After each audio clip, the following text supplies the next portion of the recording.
What's going on, guys? We're gonna break down the UFC 313 main card. To be honest, I'm pretty much a casual. I know some of the prelim fighters, some of those guys, but at the end of the day, I only pay attention to who I like. So I'm just gonna go over the main card of the fighters I know and the people I like. So let's get into it. Starting off, we have Curtis Blades versus this fat Dagestani dude. I don't really know his name. I know his name, but I can't say it well. I don't know how to pronounce it. But end of the day, he's sloppy. He's sloppy, and the only reason he's really been winning his fights is just because he was on PEDs. I think he tested for like 2 or 3 different performance-enhancing drugs at one time, and it wasn't like mistakes either or small amounts. This guy was fucking loaded, right? And then even in his fight, he got a very sloppy finish, and he's just a sloppy dude. On the other hand, we have Curtis Blades. I love Curtis Blades. That's why so they're the last fight in the prelims, and the only reason I'm talking about him is just because I love Curtis Blades. Curtis Blades was former title challenger, and he's a good dude, right? He's a good fighter. He has experience, and I think a guy who's taking that much performance-enhancing drugs and still can't show out for his fight, he's going to get fucking steamrolled by this guy who just had to fight Tom Aspinall, right?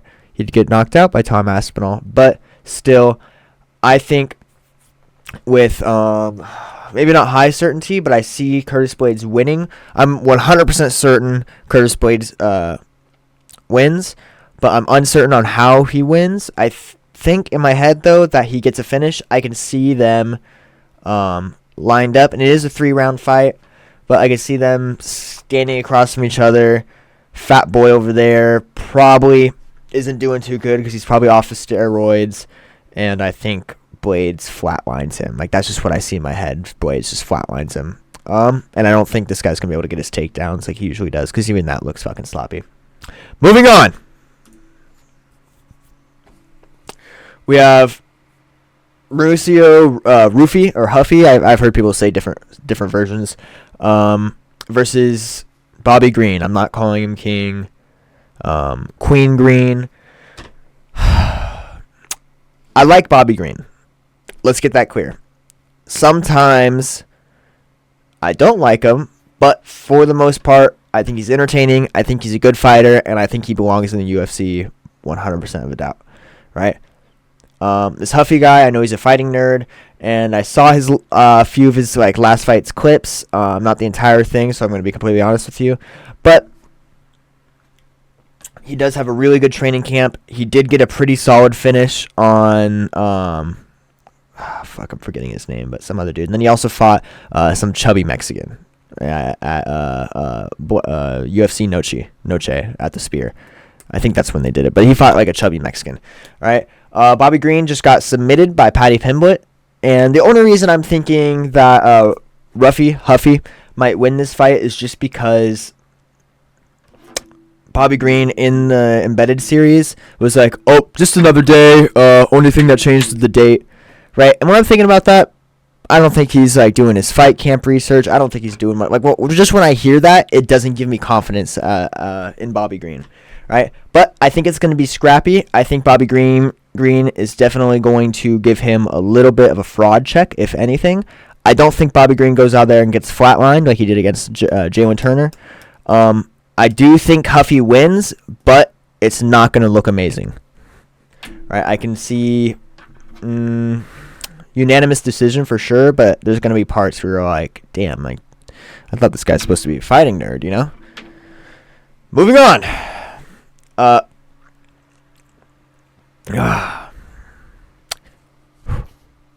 Next fight, Amanda Lemos versus this fucking chick. Don't really know this other chick. I watched Amanda Lemos fight. She was pretty solid. I like her. She can't really do much against Zhang Weili. She couldn't do much, but I think Amanda Lemos is definitely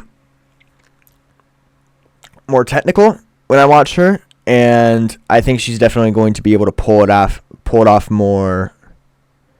I think honestly it goes to decision, and I see in the decision Amanda Lemos getting it.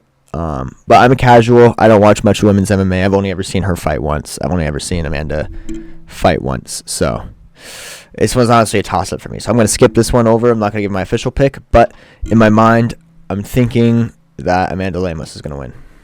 Next fight, Jalen Turner versus...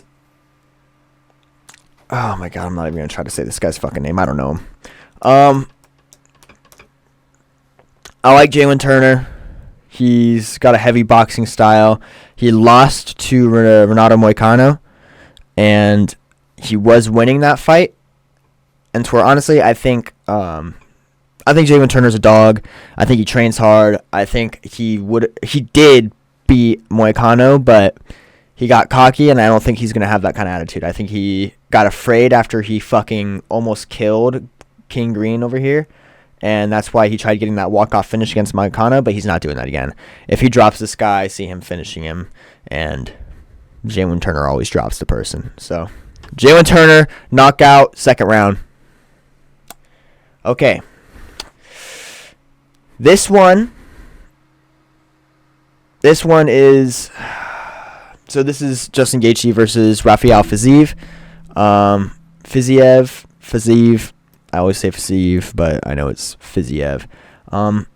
So their first fight ended in a decision, and Gaethje really showed heart in that fight.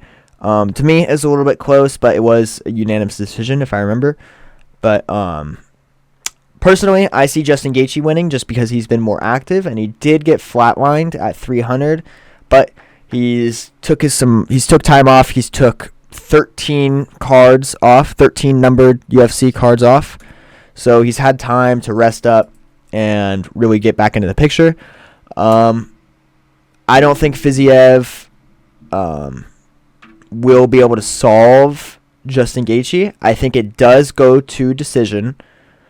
I think Fiziev will definitely show that he's ready to start taking fights again, but I don't see him winning or beating Justin Gaethje. All right, this is the one I'm confident on. 100%, without a doubt, I see Alex Pereira winning. Now, stop. Don't say I'm glazing, because... So, this fight was supposed to happen a lot sooner, right? We were supposed to get this way back when. We were supposed to get this instead of Khalil Roundtree. I saw the Khalil Roundtree fight in person. I saw the blood shooting out of Khalil Roundtree's face. And honestly, I don't see Alex Pereira going in there not expecting to grapple. I've seen so much footage of Alex Pereira practicing his grappling, practicing his wrestling, practicing his jiu-jitsu. He's going in there expecting this to be a grappling match, right? Even though Ankalaev, all Ankalaev is saying is that he's going to flatline him, that he's going to stand up with him, right?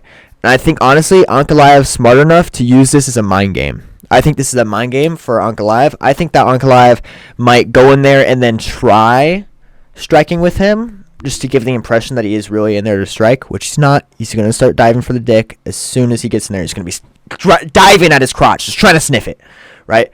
But I don't see him winning because I think he's going to want to prove to himself that he can strike with Alex Pereira, because every fighter that gets into the top 10, top 15, if you get into the UFC, you have a crazy ego. You need to prove to yourself, yeah, if I'm going to be the champ, I could stand with Alex Pereira. I didn't need to sniff his dick for fucking 5 rounds, 25 minutes. But that's what he needs to do, right? And even then, Ankalaev's wrestling isn't that good. He's just the only person that can wrestle well besides Jan Blachowicz, right? So, I see them going in. First round's going to be a little bit more kickboxing, and then Ankalaev's going to get stunned. And then after he gets stunned, he's going to realize, okay, let me start sniffing some dick. Then he's going to dive for the legs, just try to double leg him, right? He's going to be trying to get some sweeps. He's going to... I can see them getting a lead collar clinch, or lead collar tie in the clinch against the cage, and Ankalaev is holding Pereira against the cage for a second, but Pereira's prepared for that. He's going to get out of it or wiggle out of it after a minute or so. And that's in the second round. This is the second round, right? And then Pereira is going to snuff the takedowns, and I think Pereira's really gotten into the style of like slowly breaking them down in the 25 minutes, and I see end of the second round, maybe early third round finish, because even though he does slowly break them down, he's going to have that very patient demeanor. In my mind, I see him, because usually he's not fighting very patiently, but after the Khalil Roundtree, everyone thought he was going to steamroll him. I'm just saying I think he understands he does need to be a little bit smarter. So he's going to be very patient, especially after he almost got dropped. That was a slip against Khalil Roundtree, but he almost got dropped. So I understand he's probably going to go in there very heavy and hard-handed in the first round. Ankalaev's going to realize he can't strike with him, start trying to go for a takedown, and it's not going to go well for him. And then throughout the night, I see a finish in somewhere in the middle of the fight. So late second, in the third, or early fourth finish in favor of Alex Pereira. I do not see Magomed Ankalaev becoming the champion. And then with that being said, fucking Jan Blachowicz next. If I see John Jones get in the ring with Alex Pereira, I promise on my heart and soul, I'm shooting that bitch up. All right. Yeah. I don't really have much else to say. You can call me a casual all you want. You can call my picks wrong, but all it's gonna really take is for us to get in there, and well, not us, but us to watch the fighters get in there, and yeah, it's gonna be a good night. It's gonna be some good fights. Yeah. Let me look at this. But yeah, it's gonna be some good fights, man. I see it being a good fight night. But yeah, drop a comment, drop a like. I appreciate you guys for watching this, even though it's mainly just people I know. Yeah, thank you.